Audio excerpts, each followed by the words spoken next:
In an unprecedented step, the University of California system is preparing to give at least $300,000 to help UC Berkeley pay the security costs for right-leaning controversial speakers during the campus's Free Speech Week, with the system's president quipping free speech is not free.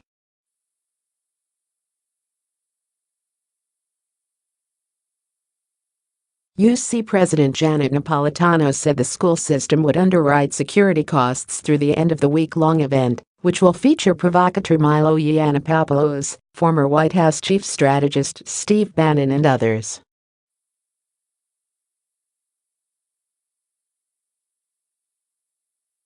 Free speech is not free, it turns out, Napolitano told the Los Angeles Times on Wednesday, adding that financial support for such events may not continue after the events because it may not be sustainable.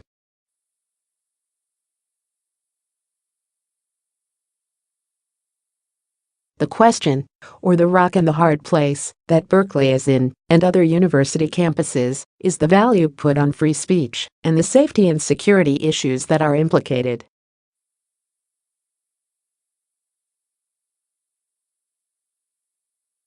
Milo Yiannopoulos leads Berkeley's contentious Free Speech Week. What to Know at Berkeley has shelled out at least $1.4 million in security costs since Yiannopoulos' last appearance on campus, which sparked violent protests.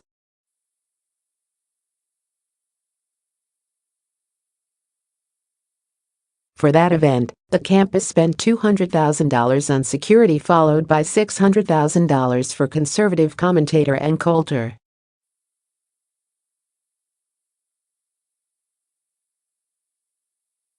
Coulter's event was ultimately cancelled by the sponsoring campus groups. An estimated $600,000 was paid last week for security during a talk by conservative writer Ben Shapiro, UC Berkeley spokesman Dan Mogulev said last week.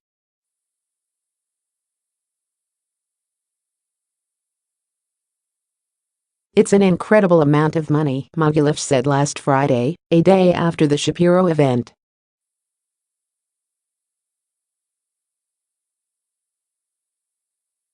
And while we don't regret that we spent it given the event was held peacefully, we certainly would have rather spent it on other purposes.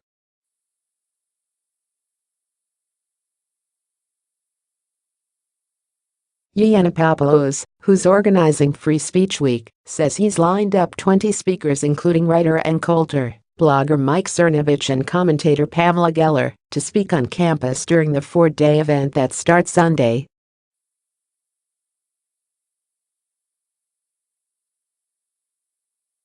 The use of university funds for security instead of other campus needs has sparked controversy among students.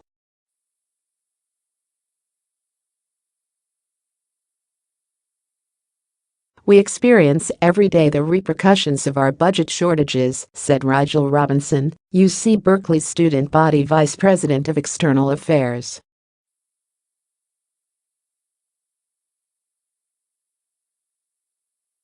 We don't have an understanding of where every dollar of security costs is coming from.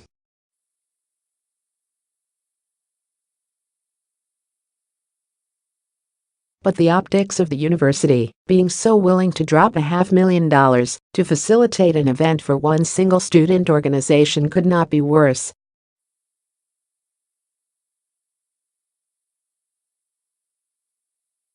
Pranav Jandiala of Berkeley Patriot, the student group sponsoring Free Speech Week, said the high costs should be blamed on the university and the city's failure to effectively deal with leftist hate groups.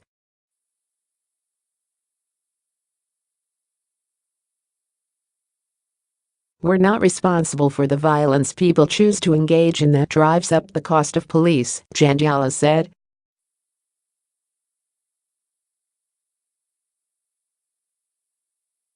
It's utterly insane that we're being blamed for violence we're victims of and are taking so many measures to prevent.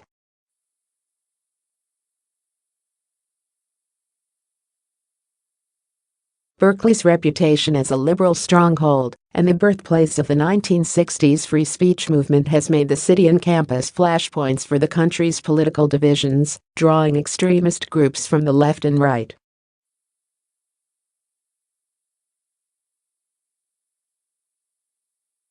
4 political demonstrations, starting with the Yiannopoulos event, have turned violent since February, prompting officers to come up with new strategies to control rowdy and sometimes dangerous crowds.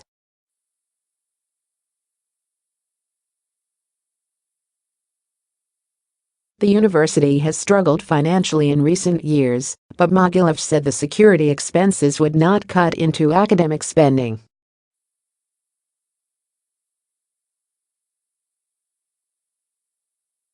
Our operating budget is north of $2.6 billion a year. You're going to have allowances for unforeseen situations, he said. The Associated Press contributed to this report.